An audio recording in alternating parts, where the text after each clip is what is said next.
श्रीभ्याय श्री ओम नमः। श्रीभ्याय श्री ओम नमः। श्रीभ्याय ओम जय जय जय नमस्तु नमस्तु नमस्तु। मंगलम भगवान वीरो मंगलम गौतमो मंगलम कुंद कुमारी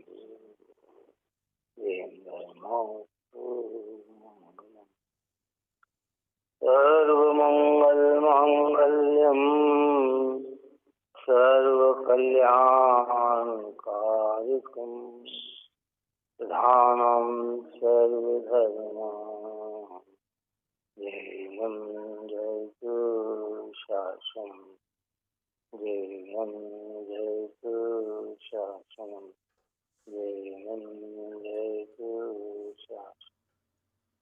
नमः साराय सहानुभूतिया तथास्ति चित्स्वभावाय भावाय सर्वभावान्तरस्थिति सर्वभावान्तरस्थिति भावान्तरस्थिति।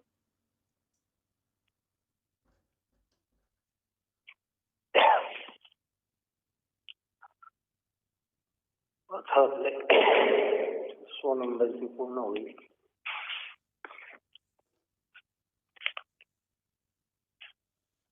गाथा का कहने का तात्पर्य था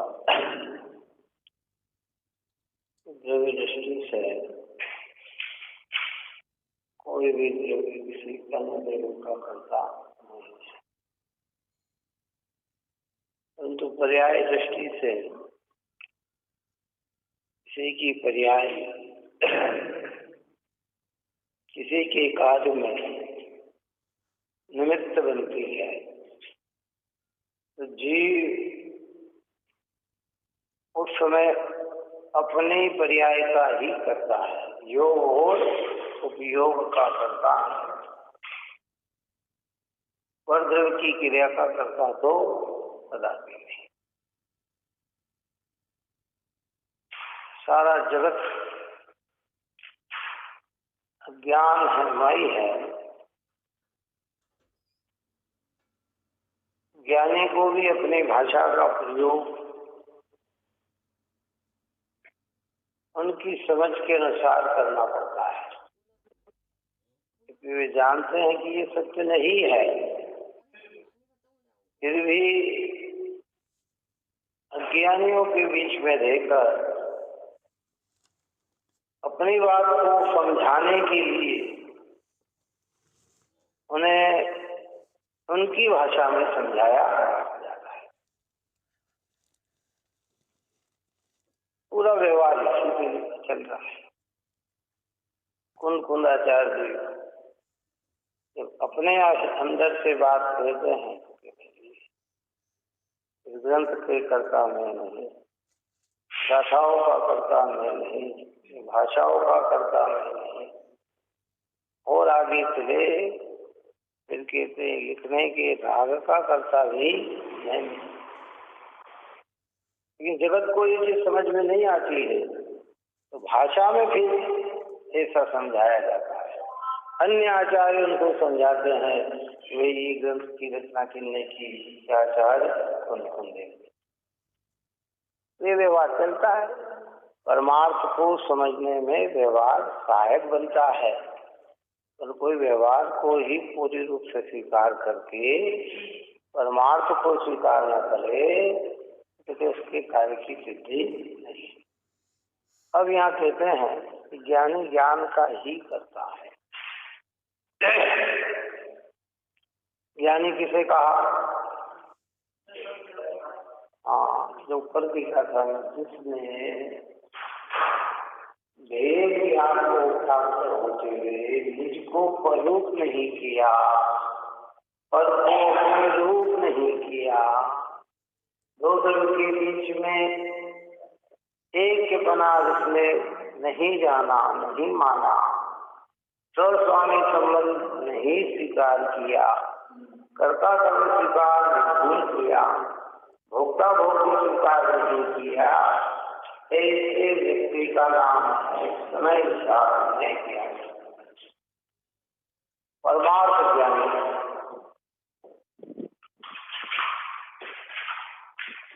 शास्त्र पाठी को ज्ञानी कहते हैं, परमार्थ ज्ञानी नहीं। परमार्थ ज्ञानी वही है कि जिसने भिन्नता को जानकर अपने स्वरूप को अनुभूत में लिया हो, वो होता है परमार्थ ज्ञानी। क्योंकि तो ज्ञानी ज्ञान का ही करता है।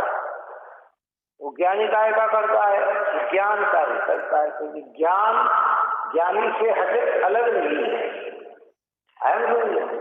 ज्ञानी ज्ञान की अनुभूति करके ही ज्ञानी हुआ है, तो वो हर अवस्था में दृष्टि की अपेक्षा से काय का करता है, तो ज्ञान का करता है। तब खुद बात को यहाँ 101 नंबर की गाथा में कहते हैं,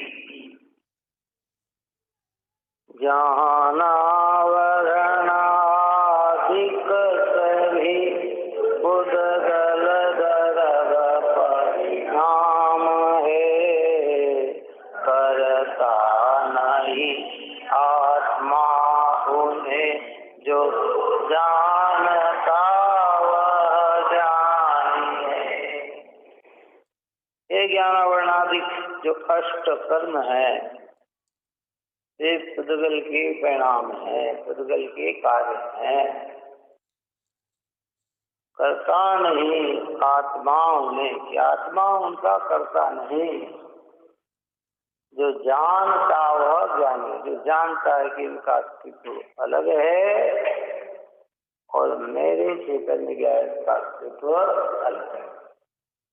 दो में एक के बना नहीं, दो में स्वस्वामी संबंध नहीं, दो में कर्ता कर्म संबंध नहीं, और दो में भोक्ता भोक्ति संबंध। एक ज्ञानी काय का करता है, तो ज्ञान का।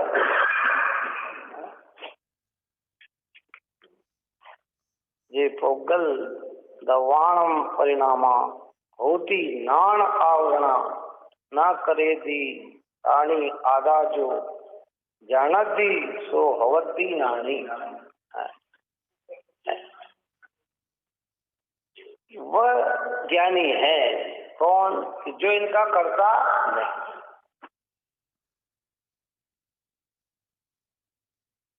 आठों कर्म पुद्गल के हैं, ये तो शास्त्र में भी लिखा। कर्म की 8 कर्म प्रकृति, 8 कर्म प्रकृतियां। कर्म कितने प्रकार के होते हैं? तो कहते हैं कि भाई 2 प्रकार के होते हैं, 3 प्रकार के होते हैं, द्रव्य कर्म, भाव कर्म, 9 कर्म। द्रव्य कर्म कितने प्रकार के होते हैं? तो 8 प्रकार के होते हैं। फिर ज्ञानावरणी, दर्शनावरणी, मोहिनी, अंतराय, वेदनी, आयु, नाम, गोत्र, ये होते हैं। तो ये तो कार्मण वर्गणा कर्म रूप परिणमित हुई है, तो परिणमन किसका है? पुद्गल का है। उस कर्म में आत्मा नहीं परिणमा। आत्मा ने कर्म बांधे, आत्मा के कर्म का उदय आया, आत्मा ने कर्म का उपशम किया, आत्मा ने कर्म का क्षय कर दिया। जितना भी कथन आगम में आता है वो व्यवहार का है, घी का घड़े जैसा उपचार है। कैसा? जैसे घड़ा घी का नहीं होता, मिट्टी का ही होता है, लेकिन उसमें घी भरा होने से घी के घड़े का उपचार होता है। ऐसे 8 कर्म उदय, बन, सत्ता सब पुद्गल की है, लेकिन जीव की निकटता में होने से जीव पे आरोप आता है। जीव ने कर्म बांधा, जीव को कर्म का उदय आया, जीव ने कर्म क्षय कर दिया, जीव ने कर्म का उपशम कर दिया। ये सब इस प्रकार का आरोप आता है, जिसको हमारे जिनागम ने व्यवहार कहा। अज्ञानी के अंतरंग के अभिप्राय से पूछो, काय का करता है? ज्ञान का करता है। सज्जन पिताजी हो, सज्जन पुत्र हो, पिताजी रिटायरमेंट दे देता है, पुत्र व्यापार में उन्नति करता है।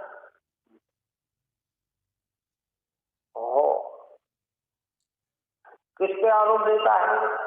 उसका, अरे सब पिताजी का है। क्या कहता है? ये सब पिताजी ने किया है।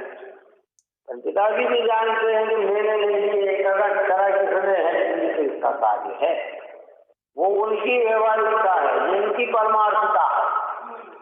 एक जो यहाँ कह रहे हैं कि कथन होगा व्यवहार का और समझ होगी परमार्थ। आरोप इसी दिया जाएगा, ज्ञान ऐसा ही कराया जाएगा।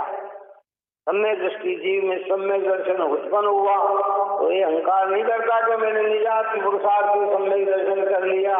तो विनय पूर्वक भगवंत के चरणों में जुड़ता, प्रभु आपके कृपा से मुझमें सम्यक दर्शन हो गया। गुरु की महिमा गाएगा, जिनवाणी की महिमा गाएगा।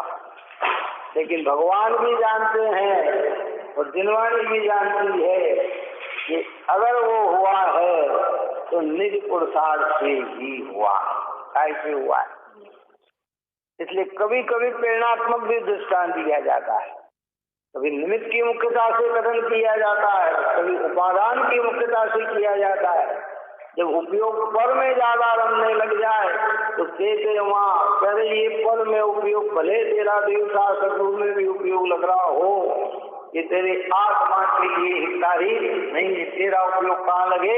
अपने में है। और कोई अहंकार करके अरे मैं तो मेरे ही कर लूंगा कि नहीं नहीं भाई, इनकी निकटता के बिना तेरे में सम्यक दर्शन आने वाला नहीं है। पूरा तू रसवत में हो जा तो तेरे कार्य की सिद्धि हो जाए।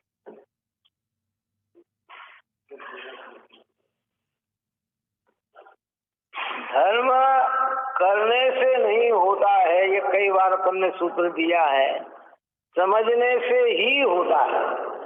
सत्य असत्य का निर्णय करने पर ही होता है। क्यों आप पूजा नहीं करते, भक्ति नहीं करते, दया नहीं करते, सामायिक नहीं करते? अरे क्या है, अपना उपयोग अपने में ले जाना, कल्याण तो अपने को अपने से ही करना है, पर तो अपना कल्याणकारी है ही नहीं। तो वहां भी आचार्य फटकार लगा देते हैं। और जो इन्हीं को सर्वस्व मानकर इन्हें समर्पित हो जाता है तो यहाँ भी फटकार लगा देते। अब समझना तो हमें है क्या? इसलिए यहाँ कहते हैं कि जो ज्ञानावर्णादि पुद्गल द्रव्य के परिणाम है उन्हें जो आत्मा नहीं करता परंतु जानता है वह ज्ञानी है। कि उन्हें करता नहीं है, उन्हें क्या करता है? जानता है। कर्म के बंध को, कर्म के उदय को, कर्म की सत्ता को, कर्म के क्षय को, इस पर जान। व्यवहार कहता है अरे ये कर्म का हमने उपशम कर दिया। निश्चय कहता है कि नहीं भाई, तूने अपने उपयोग को अपने में रमाया तो उस समय जिन जिन कर्म परमाणु का छूटना था, जिन जिन कर्म परमाणु को सत्ता में उदय में आना के सत्ता में ही रहना था, उपशम हो जाना था, वे कार्य उनके कुछ समय में हुए हैं। मैं तो उस उपशम को भी जानने वाला, क्षय को भी जानने वाला और उदय को भी जानने वाला। व्यवहार इतना हमारे रग रग में भरा गया। उस रोज भी कहा था, कौन सी कि परमार्थ की 1000 बात सुने तो धारणा में नहीं बैठती, विश्वास में नहीं आती, और व्यवहार की एक बात सुने और हमारे विश्वास में बैठ जाती। कितने? बोलो, चलो बताओ क्या है?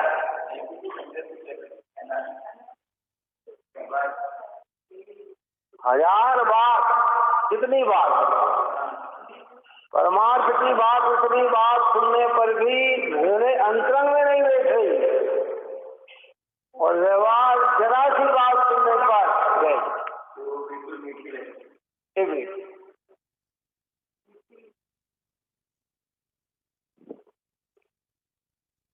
कितनी बार आयु क्षय से जीव का मरण होता है, एक सत्य है। किसी के मारने से नहीं मरता, ये सत्य है। लेकिन हमें कोई कहते अब ये कैसे मरा, तो तेरे साहब उनने मार दिया, तो हमारा तत्काल विश्वास आयु क्षय से मरा, ये आप हम कहते हैं ना, ये भी हम ऊपरी तौर पर कहते हैं। ये जिनवाणी की धारणा ज्ञान में बात बैठी है ना, इसलिए कहते हैं। अभिप्राय में तो अभी भी ये बात हमारे निर्णयात्मक नहीं हो पाई, और दूसरों को, दूसरे बड़े दूर के तो आयु क्षय कह देते हैं। और जब निकटवर्ती और मान लो कोई कारण ऐसा बन गया हो तो अरे साहब वो सब बात सही है, वो उनकी गलती सही तो गया है, इनने ऐसा किया इसीलिए तो गया है। वो हमारे अभिप्राय में वो बात बैठ नहीं पाती, जम नहीं पाती। सोचो आप, सुधारा कहीं बाहर नहीं करना है, सुधारा भीतर ही करना है। इतने गाढ़ हो जाए कि दुनिया की भाषा हमें आंदोलित नहीं कर सके, हमारी श्रद्धा को ढीली नहीं कर सकेंगे। प्रयत्न सब करना, लेकिन श्रद्धा, इसलिए कहते ज्ञानी कर्म के उदय को, कर्म के बंध को, कर्म की सत्ता को, कर्म के क्षय को जानता है, क्योंकि वो जानता है कि ये सब पुद्गल के कार्य हैं। मेरा कार्य तो जानना और जानना है। अब उस प्रकार का आरोप आता है, जब जानने में उपयोग टिक जाता है तो कहते उपसम कर दिया, जानने में ही पूरी तरह से लीन हो गया तो कहते कर्म को क्षय कर दिया, जानने में न टिक पाया हो, स्थिर हो पाया हो, तो कहते कि ज्ञानी उदय को जान रहा है। कर्म की जाने की कर्म के देखो ऐसे ऐसे उदय आते हैं, क्योंकि उदय को भी जानता, बंद को जितना राग में प्रवृत्ति कर रहा उसे वो जान रहा है। इतना इससे करे, इस प्रकार का कर्म का बंधन होगा, जहाँ आश्रव है वहाँ बंध है। अब हम कर्ता बनते हैं, वो ज्ञाता रहता, बस अंतर इतना है। हमारे हर क्षण में राग है, कर्तव्य है, उनकी हर पर्याय में ज्ञातत्व है। हाँ, जो पर में कही है कि जो ज्ञानी होते हैं, ज्ञाता होते हैं, कर्म नहीं बांधते, और जो कर्ता होते हैं, अज्ञानी होते हैं, वे कर्म का बंधन कर। दृष्टांत दे के समझाते हैं, बहुत बढ़िया दृष्टांत दिया है। जैसे दूध दही जो कि गोरस के द्वारा व्याप्त होकर उत्पन्न होने वाले गोरस के मीठे खट्टे परिणाम हैं, उन्हें गोरस का तटस्थ दृष्टा पुरुष करता नहीं है। इसी प्रकार ज्ञानावरणाधिक जो कि वास्तव में पुद्गल द्रव्य के द्वारा व्याप्त होकर उत्पन्न होने वाले पुद्गल द्रव्य के परिणाम है, उन्हें ज्ञानी करता नहीं है, किंतु जैसे वो गोरस का दृष्टा सतह देखने वाले से व्याप्त होकर उत्पन्न होने वाले गोरस के परिणाम से दर्शन में व्याप्त होकर मात्र देखता ही है, इसी प्रकार ज्ञानी स्वतः ज्ञानी से व्याप्त होकर उत्पन्न होने वाले उद्गल द्रव्य परिणाम जिसका निमित्त है, ऐसे ज्ञान में व्याप्त होकर मात्र जानता ही है। इस प्रकार ज्ञानी ज्ञान का ही करता है। गोरस गाय के दूध से बनी हुई चीजें,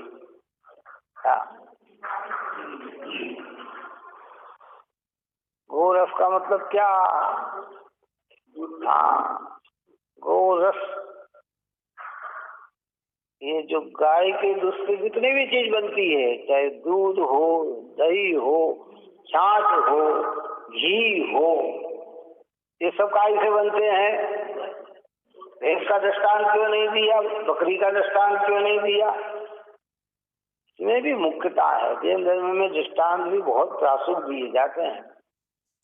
ये गोरस जो है, गाय को शाकाहारी क्या समझा, और इसका दूध जो रहता है और सबके लिए पाचक रहता है। गाय के लिए ये नुकसानदायक नहीं रहता। दूध, गाय के दूध से बनी हुई हर चीज हल्की रहती है। क्या रहती है? हलवाई को कहते हैं साहब बंगाली कहते वो गोरस लाओ, कोई भी गाय का दूध लाओ। बच्चों को पिलाना रहता तो पहले क्या कहते थे, भैंस का नहीं गाय का दूध लेके आओ है। और वो गोरस के खट्टे मीठे परिणाम है। गाय के परिणाम, दही का परिणाम खट्टा है, दूध का परिणाम मीठा है। मीठा का मतलब उस प्रकार का नहीं, तो मीठे में भी गोरस परिणमा और खट्टे में भी गोरस परिणमा, दूध छाछ में भी गोरस परिणमा और घी में भी गोरस परिणमा। कौन परिणमा?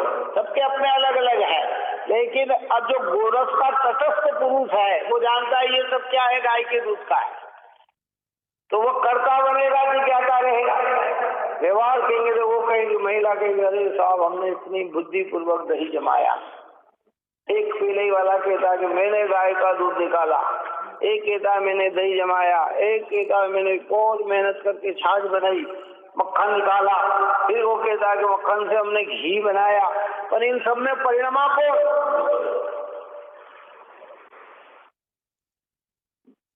दूध निकालने वाला परिणमा, दही जमाने वाला परिणमा, छाछ बनाने वाला परिणमा, घी बनाने वाला परिणमा। अभी तो इतनी गजब की ये चीजें आ गई। ये तो दृष्टांत दिया हजारों साल, आजकल तो सारा काम मशीनार से होता है।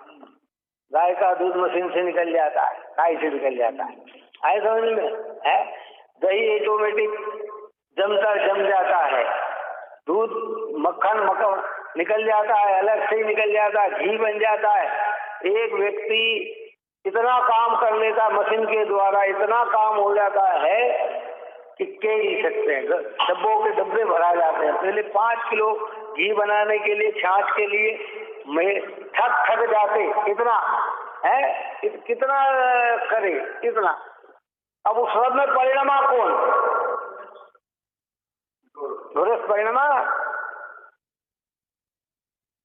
और गोरस का तटस्थ पुरुष क्या करता है? वो जानता है, वो दुकान का मालिक सब जानता है। कौन जानता है? दूध निकलने में भी कौन परिणमा बनाया भी क्या, वो सब जानता है। सब उसका का उसे मालूम है, कोई किसी को ये नहीं है। ऐसे ज्ञानी सब जानता है कि उदय में भी कौन परिणमा, बंधन में भी कौन परिणमा, सत्ता में भी कौन परिणमा, उत्पम में भी कौन परिणमा, क्षय में भी कौन परिणमा।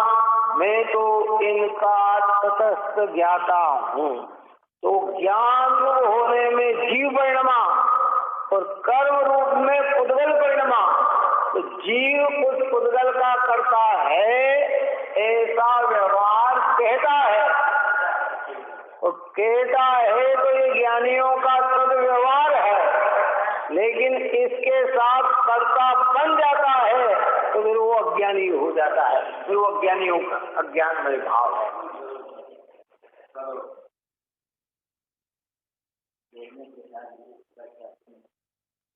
अनादि से ऐसे तत्व को भूले हुए तो कर्ता भाव में जूझ रहे हैं, एकत्व भाव में जूझ रहे हैं। हम तो ये मान लीजिए मेरा ही मेरा ही है, मेरा ये, इससे और कर्म से और आत्मा में एक है। क्या करें? तो जैसे पूर्व में कोई राजा हो, एक व्यक्ति ने राजा को हर समय राज वेशभूषा में ही देखा। कैसा देखा? राजा बड़ा मुकुट लगा हुआ, वस्त्र पहने हुए, आभूषण पहने हुए। उससे कहे कि राजा कैसा है, उसने कैसा देखा राजा को? जो देखा वो ही उसके दिमाग में है ना, पर क्या वास्तविकता में वो रूप है क्या उसका? और किसने राजा को ओरिजिनल रूप में देख लिया हो, सादगी रूप में देख लिया हो, वस्त्र रहित देख लिया हो, तो वो राजा की कल्पना कैसा मानेगा कि ये तो सब है आवरण, राजा ओरिजिनल में कैसा है ऐसा है। हमने आज तक अनादि से आज तक आत्मा को कर्म के संयोग में ही देखा। दृष्टांत समझ में आ रहा नहीं आ रहा? हमसे पूछा जाए तो हम या तो उदय वाला बताते हैं, या बल वाला बताते हैं, या क्षय वाला बताते हैं, या उत्सव वाला बताते हैं। हम जिधर देखे आत्मा को वैसे ही देखते हैं। एक बार आत्मा का ओरिजिनल स्वरूप देख लिया जाए तो बोलो फिर कहे आत्मा कैसा है?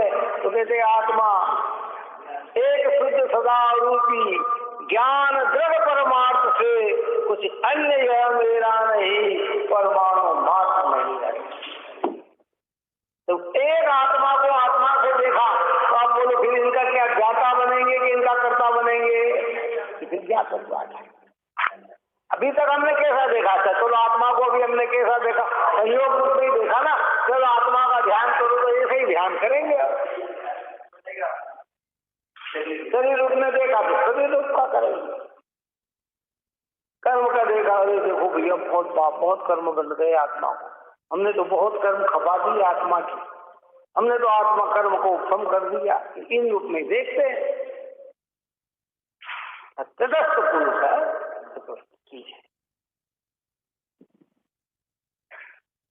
इस दृष्टि में ही सारी चीज छिपी पड़ी हुई है। हृदय से इस चीज को हमारे धारणा ज्ञान में जन्म कर अनुभव हो जाए तो हमारा मिथ्यात्व अनादि का निकल जाता है। देख लिया राजा को, देख समझ में आ जाएगा ये तो सब आवरण है, ये दिखा वो कारण।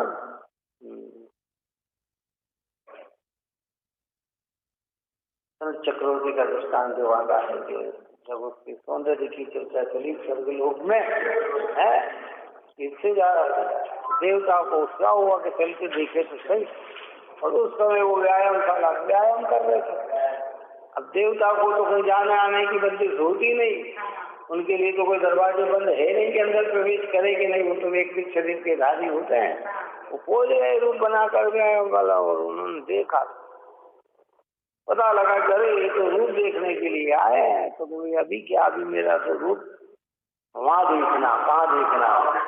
उसको वो अपना ओरिजिनल रूप अच्छा नहीं लग रहा था। किसको? सनत चक्रवर्ती को उस समय वो अपना ओरिजिनल रूप अच्छा नहीं लग रहा था, उसको वो बनावटी रूप दिख रहा था। तो सब आभूषण वस्त्र आदि सब पहन के आए और बढ़िया, और सभा में आना, और सभा में आए देखा, फिर पूछा गया कि अब देखा मेरा रूप। महाराज जो रूप आपका हमने देखा वो अब नहीं है, और जो अब देख रहे हैं वो आगे नहीं रहेगा। इस बात को चिंतन में आकर उनकी परिणति में जागृति आ गई। अब वो ओरिजिनल रूप था कौन सा? ओरिजिनल शरीर का है। लेकिन उसने तो अपने को सौंदर्य इनसे माना था ना। ऐसा आप और हमारा भी ओरिजिनल रूप तो चैतन्य ज्ञान और आनंदमय है, लेकिन हमें ये रूप पसंद नहीं आता। हमें तो धन वैभव परिवार सुयोग शरीर की सौंदर्यता ये रूप पसंद आता है। हम कहते ये हमारा है। अरे भैया, अरे राम, ठीक है आत्मा उपयोग स्वरूप है, वो तो है, पर आप हमारा वैभव तो देखो। अरे वो तेरा है कहाँ भाई, वो कहाँ तेरा है? उसने कभी नहीं कहा कि मैं तेरा हूँ, तू कहता है कि ये मेरा। क्यों? अपन ने पहले एक दृष्टांत दिया था कि जो बहुत वैभव से पैसे हो या अच्छे पद पे होते हैं, कलेक्टर हो, IAS अफसर हो, बहुत बड़े व्यापारी हो, हम उन्हें कहते हैं ये हमारे हैं। वो हमें अपना माने के नहीं माने, ये उनके ऊपर निर्धारित है ना। किनके ऊपर निर्धारित? हम तो अरे साहब ये हमारे हैं बिल्कुल ये। और वहां गए कि साहब 2 घंटे बैठे रहे, उनने हमको पानी तक का नहीं पूछा। और तुम क्या कह रहे हो कि ये किसके हैं? ये हमारे हैं। क्या बताएं साहब, हम इतने उत्साह लेके गए थे कि चलो वहां जा रहे हैं, अपने रिश्तेदार हैं, बीमार हैं कोई, तो संयोग करेंगे। लेकिन हम गए, वो तो इतने व्यस्त थे कि हमारी तरफ हमसे हबे ठोक के चले गए, आए नहीं है। ऐसे ये जीव सबको अपना अपना कर रहा है। उनसे तो पूछो कि जिनको हम अपना कह रहे हैं वो हमें अपना मानते हैं कि नहीं मानते। हम सबको अपना कह रहे हैं, शरीर को, इंद्री को, मन को, वाणी को, मकान को, दुकान को, खेत को, कल्याण को, बाग को, बगीचे को, वस्त्र आभूषण को, स्त्री को, पुत्र को, मित्र को, सबको अपना अपना कह रहे हैं। इनसे पूछा जाए तो भैया तो कह रहे नहीं भाई। फिर वो क्या कहते हैं धीरे से, ये तो सब उपचार है। हम कहते हैं कि हमारे बहुत निकटवर्ती है, और वो अपना परिचय क्या कराता है मालूम आपको? सामने वाला ये हमारे गांव के हैं, ये हमारे दूर के रिश्तेदार हैं। हम कह रहे हैं बहुत हमारे निकटवर्ती हैं, और वो अपनी तरफ से क्या कह रहा है? ऐसे हम इन सब शरीर, संयोग, कर्म, इंद्रियों को कह रहे हमारे हैं। वो कहते कि भैया हम किसी के नहीं, हम तो हमारे ही हैं।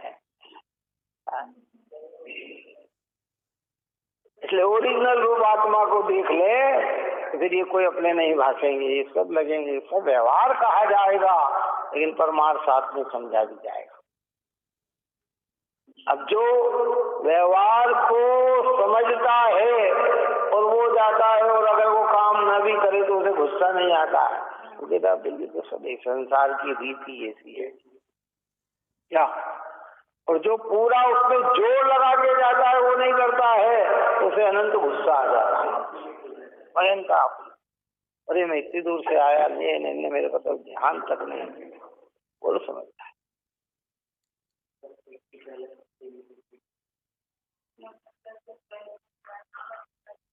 हाँ,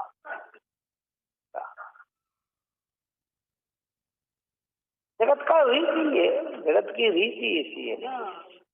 हम जोड़े हजारों में अपनापन, लेकिन कोई हम में अपनापन ना जोड़ेगा। और जिसमें अपनापन आ गया तो हम ऐसे ज्ञानी देखो, आचार्य महाराज देखो, उपाध्याय भगवान देखो, साधु महाराज देखो, सारे श्रावक उनमें अपनापन जोड़ते हैं, लेकिन वे किसमें अपनापन जोड़ते हैं? बोलो। हम कहते ये सब हमारे मुनिराज हैं, लेकिन वे मुनिराज हम में अपनापन जोड़ते हैं क्या? ये तो प्रत्येक आत्मा को आत्मरूप देखते हैं, आत्मरूप जानते। व्यवहार से कदाचित कह भी देते हैं कि हमारे शिष्य हैं, ये हमारे श्रावक हैं, लेकिन परमार्थ से उनमें किसी में भी अपनापन उनका जुड़ता। इसलिए आप कितनी अनुकूलता में रखो उनको, कितना ही बहुमान दो उनको, कितना ही सम्मान करो उनका, वो तो अपनी मर्यादा में आए और मर्यादा में निकल गए। और ऐसी जगह पहुंच गए कि जहाँ उनका कोई सम्मान करने वाला न हो तो भी उनको कोई आकुलता नहीं। साहब यहाँ तो सभा में 500 आदमी बैठते थे और यहाँ तो 5 नहीं आते हैं, तो भी उनको कोई फर्क नहीं पड़ता है। इनको है, हाँ, दिगंबर संत को कोई फर्क नहीं पड़ता। वहाँ तो इतना बड़ा मंच बनाया था और यहाँ कुछ है ही नहीं। वहाँ तो इतने चौके लगते थे और यहाँ तो है ही नहीं। कोई फर्क नहीं पड़ता इन चीजों से, क्योंकि वो परमार्थ के जानकार होते हैं। इतना किया कुछ भी ऐसा नहीं। इसलिए गोरख का तटस्थ पुरुष दही, दूध आदि दूध से बनी हुई चीज का करता नहीं, वह तो उस प्रक्रिया को जानता है। आजकल तो गोरस से ढेरों मिठाई बनती है कि गोरस से कितनी बंगाली बन जाती है, कितना क्या बन जाता, कौन सी मिठाई बन जाती है, वो सब गोरख का तटस्थ पुरुष जानता है कि ये किसका परिणाम है, गोरख का। कर्म का उदय किसका है कि पुद्गल का, कर्म का बंध किसका है कि पुद्गल का, कर्म का सत्ता किसकी है कि पुद्गल, कर्म क्षय किसका हुआ कि पुद्गल का, उपशम किसका हुआ कि पुद्गल का। मैं तो क्या हूँ कि मैं तो एक प्रकार ही गायब हूँ, जानने वाला हूँ। जो जानने में लगा रहे वो ज्ञानी करता नहीं होता, और जैसे करता नहीं होता उसी कर्म का बंध नहीं होता। कौन से बंधन की बात चल रही? मिथ्या अनंतानुदृष्टि।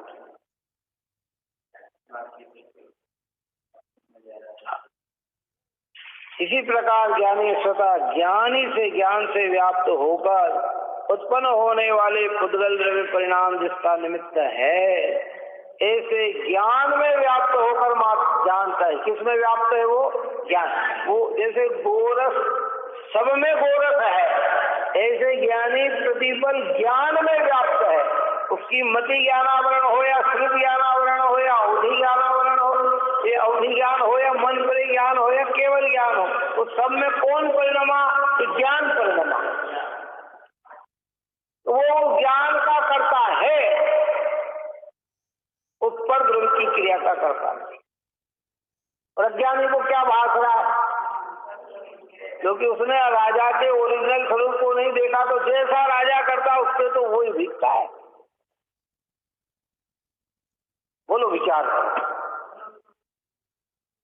आप और हम सब। ये दृष्टांत को, इसको विशाल रूप में हर तरह लगा। किसी व्यक्ति की छवि हमने किसी को मंदिर में ही देखा, स्वाध्याय करते ही देखा, माला फेरते ही देखा, तो कोई हमसे पूछे वो कैसा है, तो हम वही बात कहेंगे। कौन से? और किसी ने घर गृहस्थी में ही देखा, उसको पूरा कार्य करते मंदिर आता नहीं देखा, ये तो हमसे कोई पूछे तो हम क्या उसको उसी तरह की बात करें। किसी को हमने खाते पीते ही देखा, हमने देखा कि अरे ये बहुत खाता है, तो कोई अरे वो भुक्कड़, वो खाने वाला, वो क्या हम उसकी दृष्टि में कैसा है, हमारी ज्ञान में क्या विषय बनता है? वही बनता है। मतलब हमारी ओरिजिनलता में हम नहीं देख पाते हैं ना। और जिसने ओरिजिनलता में देख लिया वो फिर कैसा कहेगा?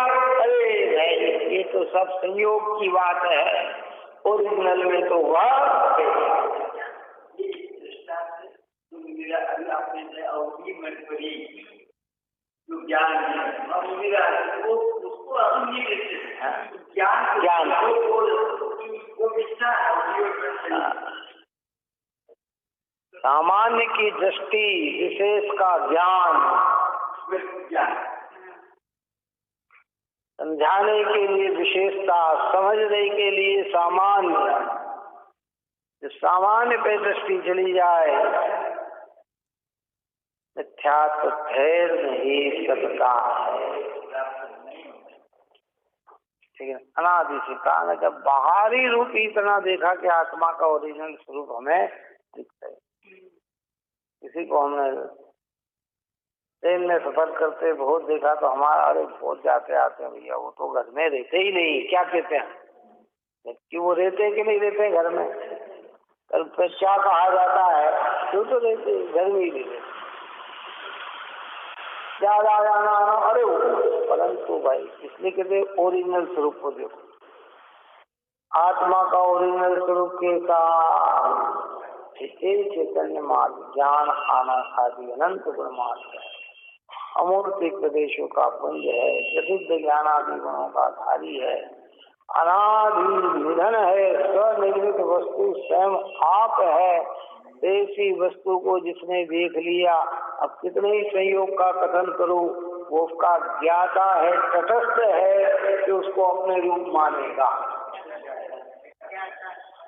और हमने ओरिजिनल रूप नहीं देखा तो फिर पर को अपना माना तो अनंत भव धारण किए, और अपने को अपना मानेंगे तो अनंत भव का विसर्जन कर दे, खत्म तो कर नहीं हो। ये बात ये पवित्र ग्रंथादि राज हमें समझाती है।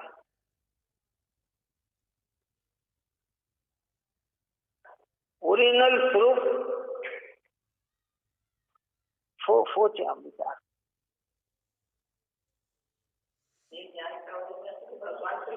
है। हाँ,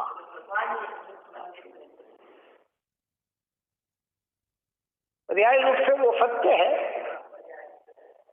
पर्याय रूप से वही सत्य है। आत्मा की ओरिजिनल दशा तो वही है, द्रव्य से, गुण से और पर्याय निर्मलता। हाँ, लेकिन वो निर्मलता का कारण कौन बना? जिसको हमारे यहाँ कहते हैं ये कार्य परमात्मा और ये कारण परमात्मा। ये कार्य है तो उस कार्य का कारण कहाँ है? यहाँ है। कारण परमात्मा का अवलंबन लेकर कार्य परमात्मा की उत्पत्ति हुई है। अब हमारे कार्य परमात्मा की तो महिमा है, लेकिन कारण परमात्मा की महिमा नहीं है। ज्ञानियों को पर्यायात्मक रूप में कार्य परमात्मा की भी महिमा आती है, अद्भुत महिमा आती है, लेकिन वो कारण भी जानते हैं। हाँ, वो भी जानते हैं। हाँ, की बात है।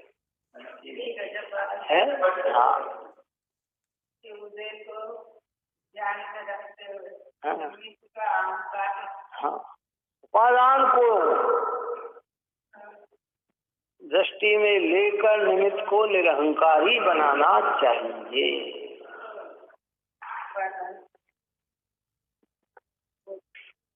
उपादान को चाहिए कि मेरे कार्य की निर्मलता प्रकट करना है,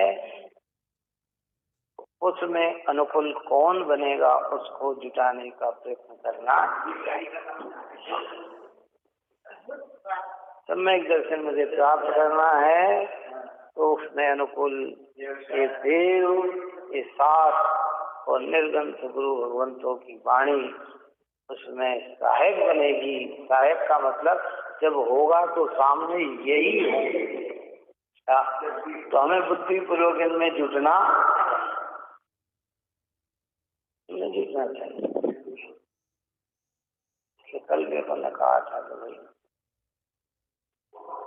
लखन युद्धों हरण काल तुम ही निमित्त काल।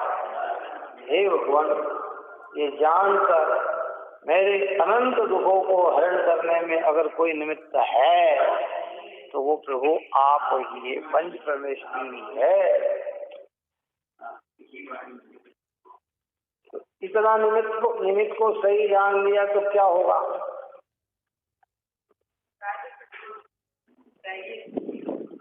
तो जितने भी दूसरे वो सब हट गए दृष्टि। हाँ, समझ में आए ना?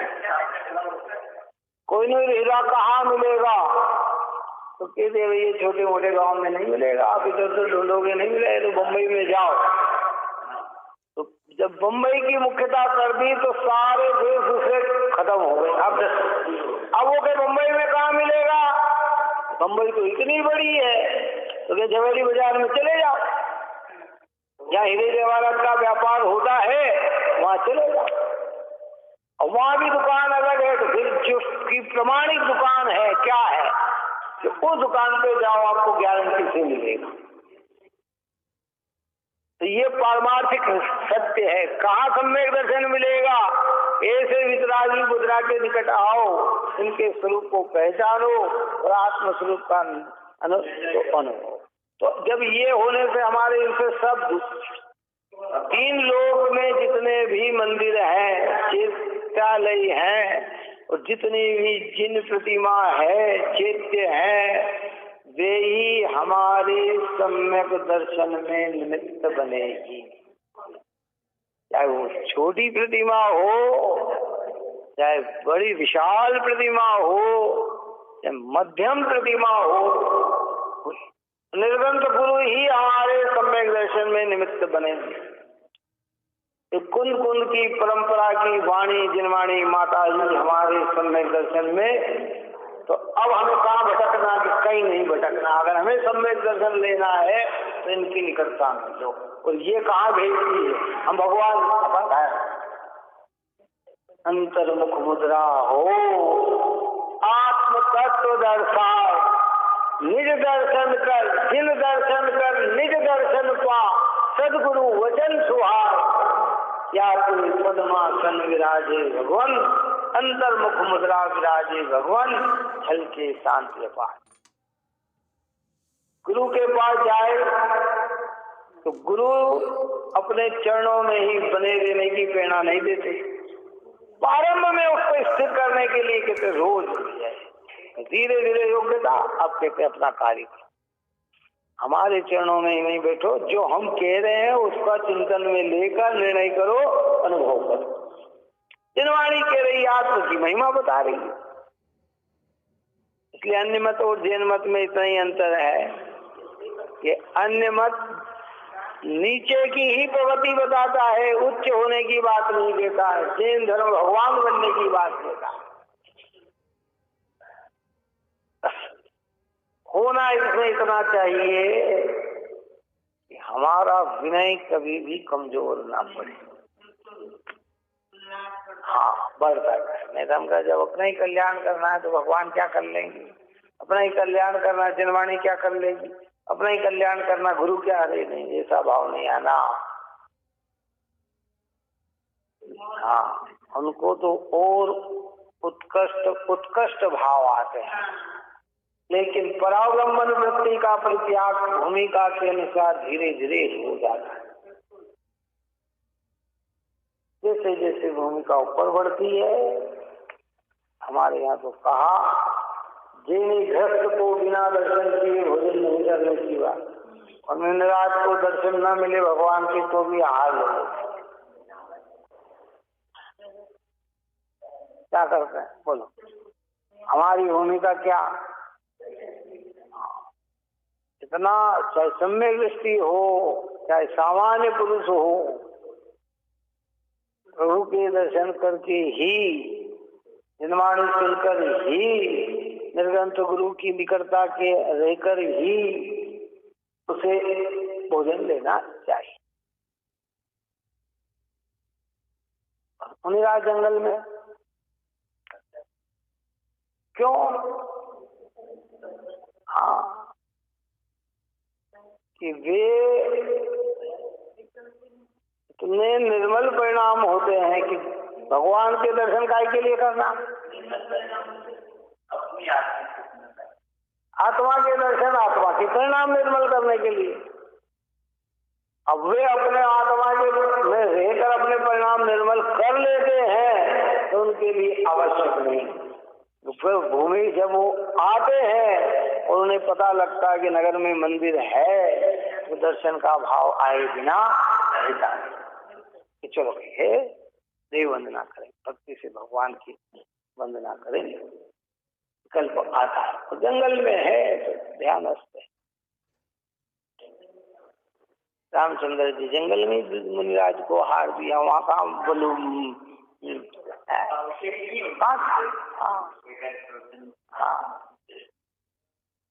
देव वंदना होती है, लेकिन एक ही है,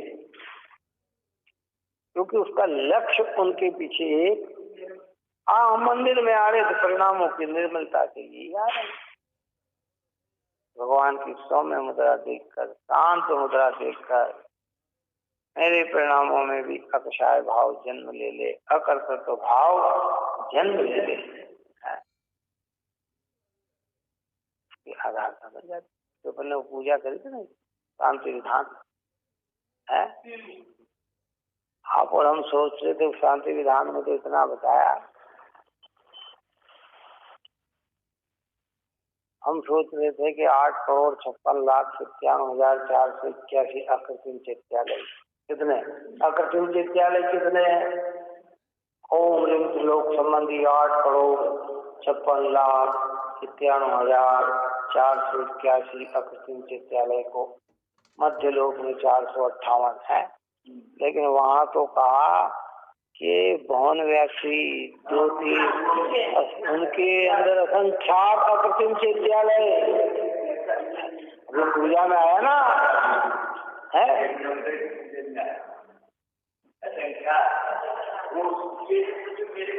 हाँ, ये तो देवता अपने विमान के दर्शन तो करते ही, साथ साथ में जो स्थूल है वो इतने हैं तो इनके भी दर्शन करते। अब जब उनके मंदिर में दर्शन है तो फिर नंदीश्वर के दर्शन करने क्यों जाए?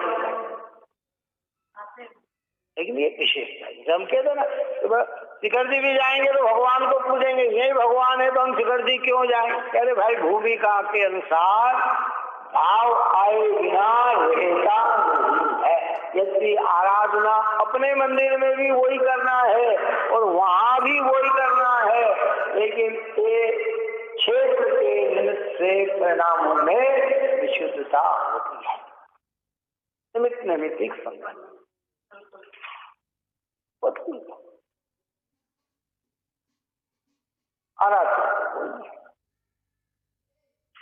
इतने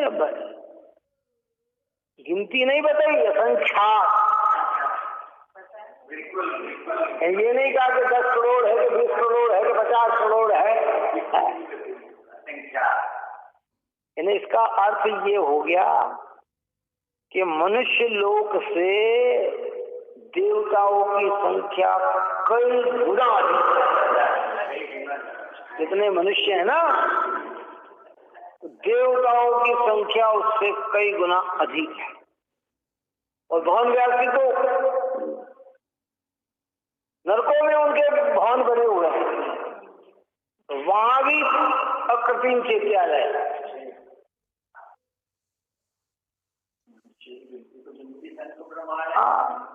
इतने सोच सको आप। अपन कहते हैं ना कि भाई देव बन गए, तो हमारा ध्यान क्यों? अरे इतने अकृत्रिम चैत्यालय जिनको लगा वो दर्शन करने की, और वो वहां जहाँ जा सकता हो, तो उसके पास टाइम कहाँ मिलता भाई इन चीजों को देखने का, करने का है? मैं कहाँ से आया, न क्या हुआ मेरा, न क्या होगा। अरे भाई तो ध्यान ही नहीं दिया साहब ने।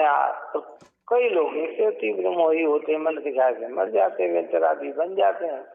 तो उनको विकल्प भी सताता है, और विकल्प के अनुसार कार्य होता है, तो वो सहायक और बाधक भी बन जाते हैं, जिसकी चर्चा अपन ने पहले की है। इस प्रकार ज्ञानी ज्ञान का ही करता है, और इसी प्रकार ज्ञानावरण पलटकर कर्म सूत्र का, कर्म की गाथा का विभाग करके कथन करने से दर्शनावरणी, वेदनी, मोहिनी, आयु, नाम, गोत्र, अंतराय, 7 सूत्र तथा उनके साथ मोह, राग, द्वेष, क्रोध, मान, माया, लोभ, नौ कर्म, मन, वचन, काय, श्रोत्र, चक्षु, घ्राण, स्पर्श, रसन और स्पर्शन 16 सूत्र व्याख्यान करना, और इसी उपदेश से अन्य भी विचार। ये एक गाथा में कितनी सारी बातें कह दी। जितना भी हो सबका विचार कर लेना। ये ने आप और हमारे ज्ञान में जितनी भी भारी चीजें झलक रही ना, ये सब पुद्गल का परिणमन है।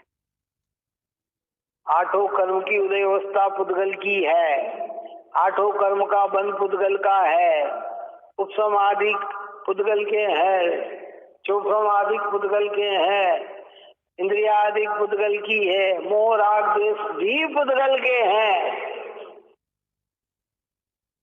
तो जीव कैसा बचा? एक चीज है। तो जीव काय का करता होगा?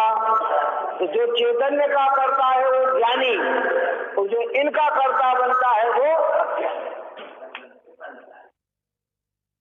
अब इसमें आप और हम सोचे जितना सोच सकते हैं सोच लें।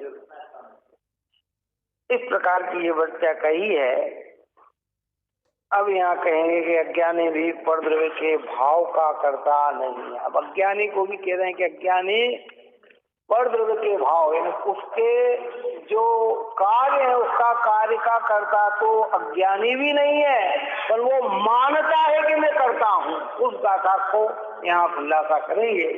आप और हम सभी जीव बहुत गंभीर होकर ऐसे पवित्र वस्तु के स्वरूप को समझकर, ऐसे पवित्र जिनेन्द्र देव जिनवाणी माता निर्ग्रंथों की शरण में रहकर अपने मिथ्यात्व का परित्याग करें। हे मंगल।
क्या मानने के